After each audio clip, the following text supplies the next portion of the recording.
বিধানসভায় স্বাস্থ্য পরিষেবার বেহাল চিত্র তুলে ধরার পর মাঠে কাটোয়ার বিধায়ক অগ্রদ্বীপের স্বাস্থ্যকেন্দ্র পরিদর্শনে কৃষ্ণ ঘোষ।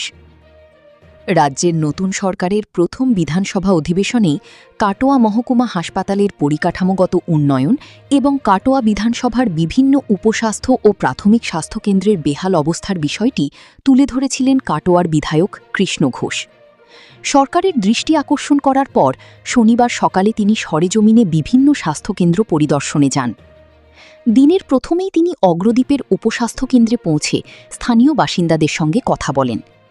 অভিযোগ, বাম আমলে নির্মিত ওই উপস্বাস্থ্যকেন্দ্রে দীর্ঘদিন ধরে কোনো চিকিৎসক নেই, ফলে এলাকার বাসিন্দাদের চিকিৎসার জন্য কাটোয়া মহকুমা হাসপাতালের ওপরই নির্ভর করতে হচ্ছে। এরপর বিধায়ক অগ্রদ্বীপ প্রাথমিক স্বাস্থ্যকেন্দ্র পরিদর্শন করেন। সেখানে গিয়ে স্বাস্থ্যকেন্দ্রের পরিকাঠামো ও পরিষেবার বিভিন্ন সমস্যার চিত্র তাঁর সামনে উঠে আসে।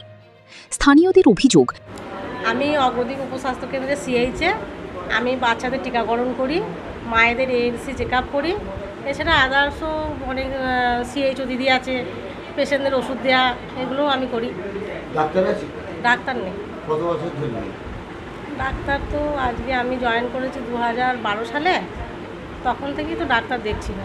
বাম জামানা থেকে ডাক্তার নেই? আগে সপ্তাহে একদিন আসতো, সে বল্লভ ডাক্তার একদিন সপ্তাহে আসতো, ওই শুক্রবার করে আসতেন, কিন্তু সে 2-3 বছর ছিল। এবার কত সাল আমার মনে নেই। বলছি ডাক্তারের প্রয়োজন আছে? হ্যাঁ আছে অবশ্যই। রাতে যদি কোনো বিপদ আপদ এখানে মানুষের হয়, সাপে কামড়ায় বা ডেলিভারি অবস্থা হয়, এটা কী করবে? কাটোয়া হসপিটালে যেতে বলি ওদেরকে। হ্যাঁ, বাইরে যেতে হয়। চাইছেন এখন? যদি একটা ডাক্তার নার্স হয় ভালো হবে, মানুষ চিকিৎসা পাবে। পর্যাপ্ত চিকিৎসক, কর্মী ও প্রয়োজনীয় পরিষেবার অভাবে স্বাস্থ্যকেন্দ্রটি প্রত্যাশিত পরিষেবা দিতে পারছে না। পরিদর্শন শেষে বিধায়ক কৃষ্ণ ঘোষ বলেন, দেখুন, সবথেকে বড় কথা এখানের প্রথম কথা কোনো ডাক্তার বা নার্স নেই। পরিকাঠামো খুব ছোটোর মধ্যে আছে, সেইভাবে কোনো সুবিধা এখানে মানুষ পায় না। চাইবো যাতে এটা আমি জানিয়েছি, আপনারা জানেন, সমস্ত উপস্বাস্থ্য কেন্দ্র করে নিই বিধানসভাতে। তাই আজকে সেটা নিজের চোখে দেখতে আসলাম তার পরিস্থিতি কী আছে।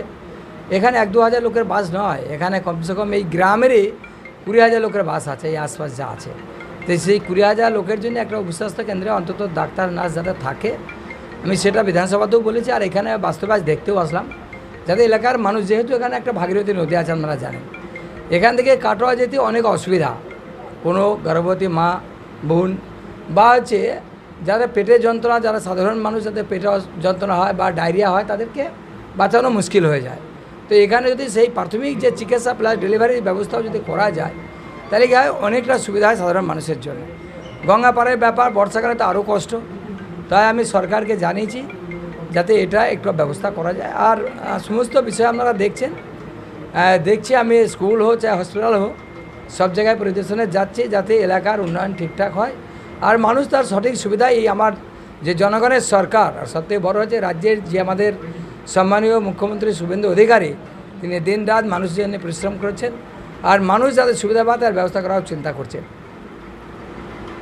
অগ্রদ্বীপ সহ কাটোয়া বিধানসভার বিভিন্ন স্বাস্থ্যকেন্দ্রের সমস্যার বিষয়টি আমি বিধানসভায় তুলে ধরেছি, মুখ্যমন্ত্রীর দৃষ্টি আকর্ষণ করেছি।